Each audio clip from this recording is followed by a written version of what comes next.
Hi friends, ಪವಿತ್ರ daily ಲಾಗ್ಸ್ಗೆ ಸ್ವಾಗತ. ದಯವಿಟ್ಟು ನಮ್ಮ ಚಾನಲ್ಗೆ ಸಬ್ಸ್ಕ್ರೈಬ್ ಮಾಡಿ, ಲೈಕ್ ಮಾಡಿ, ಕಮೆಂಟ್ ಮಾಡಿ, ಇಷ್ಟ ಆದರೆ ವಿಡಿಯೋನ ಶೇರ್ ಮಾಡಿ. ಎಲ್ಲರ ಜೀವನದ ಗುರಿ. ಜಗತ್ತಿನಲ್ಲಿ ಪ್ರತಿಯೊಬ್ಬರಿಗೂ ತನ್ನದೇ ಆದ ಜೀವನದಲ್ಲಿ ಗುರಿ ಇರಬೇಕು. ಇಲ್ಲಿ ಜಾನ್ ಎಂಬ ಪ್ರಸಿದ್ಧ ಹಾಡುಗಾರನು ಅವನು ಚಿಕ್ಕ ವಯಸ್ಸಿದ್ದಾಗ ಅವರ ಅಮ್ಮ ಅವನಿಗೊಂದು ಮಾತು ಹೇಳುತ್ತಿದ್ದರಂತೆ, ಬದುಕಿನಲ್ಲಿ ಸಂತೋಷಕ್ಕಿಂತ ಮಿಗಿಲಾದದ್ದು ಯಾವುದೂ ಇಲ್ಲ ಅಂತ. ಸಂತೋಷ, ನೆಮ್ಮದಿ ಎಂಬುದು ಪರಿಪೂರ್ಣ ಬದುಕಿನ ಕೀಲಿ ಕೈಗಳಿದ್ದಂತೆ ಎಂದು ಅವರಮ್ಮ ಯಾವಾಗಲೂ ಹೇಳ್ತಾ ಇದ್ರಂತೆ. ಅದು ಜಾನ್ ಮನಸ್ಸಿನಲ್ಲಿ ತುಂಬ ಆಳವಾಗಿ ಬೇರೂರಿತ್ತು. ಮುಂದೆ ಅವರು ಶಾಲೆಗೆ ಸೇರಿದರು.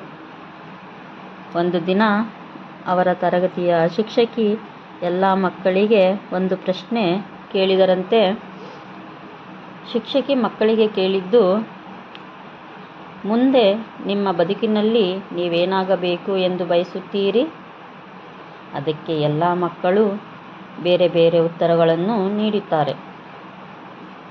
ಕೆಲವರು ವೈದ್ಯರು, ಶಿಕ್ಷಕಿ, ವಕೀಲ, ಇಂಜಿನಿಯರಿಂಗ್, ಸೈನಿಕ, ಪೊಲೀಸ್, ಹಾಡುಗಾರ, ಆಟಗಾರ, ಹೀಗೆ ಎಲ್ಲರೂ ಅವರೇನಾಗಬೇಕೆಂದು ಹೇಳುತ್ತಾ ಹೋದರು. ಜಾನ್ನ ಸರದಿ ಬಂದಾಗ ಆತ ನಾನು ಸಂತೋಷವಾಗಿರಬೇಕು ಎಂದನಂತೆ. ಅದಕ್ಕೆ ಟೀಚರ್ ಕೇಳಿದರು, ಜಾನ್, ನಿನಗೆ ನನ್ನ ಪ್ರಶ್ನೆ ಅರ್ಥವಾಗಿಲ್ಲ ಅನಿಸುತ್ತದೆ. ನಾನು ಕೇಳಿದ್ದು ನಿನ್ನ ಬದುಕಿನಲ್ಲಿ ಗುರಿ ಏನು?